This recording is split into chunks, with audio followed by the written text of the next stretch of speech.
To Canada now, where the Conservative campaign moved to the East Coast with a promise to create a pre-approved national energy corridor to speed up infrastructure projects.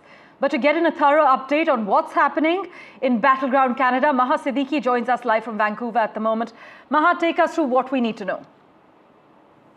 As far as this energy corridor is concerned, Parmeshwar, energy remains a very core issue at the moment because of the trade war with the US. Energy is a leverage that Canada has over the United States, and the trade deficit that US sees with Canada is in the energy sector. So much so that we'd seen the sharp reaction coming in from the US when Doug Ford, the Premier of Ontario, had said that there'll be a surcharge on electricity going down south to the US. So that is the leverage that Canada has over US. However, when it comes to within Canada, between the East Coast and the West Coast, we are seeing a lack of pipelines, which Canada now feels is something that it needs to work on. And that is why we are seeing Conservative Party leader Pierre Poilievre promising that.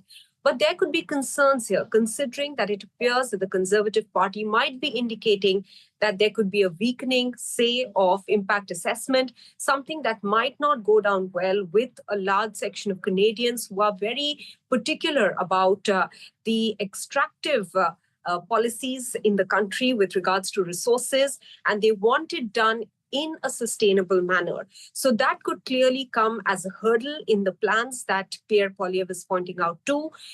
Though he's saying that the Indigenous peoples, the First Nations will be included in this, but we know that a lot of resource extraction is from the First Nations, and not just their involvement in policy making, but their complete agreement that resource extraction is done from the areas which are First Nations areas, as well as the fact that they are done in a sustainable manner, in a manner that does not require any sort of long-term huge impacts on environment and people.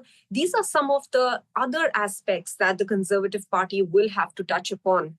The Conservatives are believed to push for more development and infrastructure issues, as Pierre Poilievre is pointing out. But here in Canada, the development, as people want, with sustainability needs to be maintained. So that clearly at the current moment is an issue. Moreover, Parmeshwar, at this juncture, what we're also seeing within the Conservative Party is some sort of a misalignment in their campaign policy.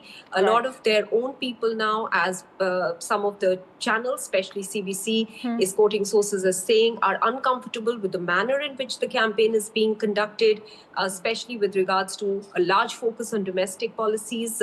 Whereas at the moment, the overarching issue is the trade war with America, and they believe that that should be the real focus. Maha, as always, thank you so much for joining us with the lowdown.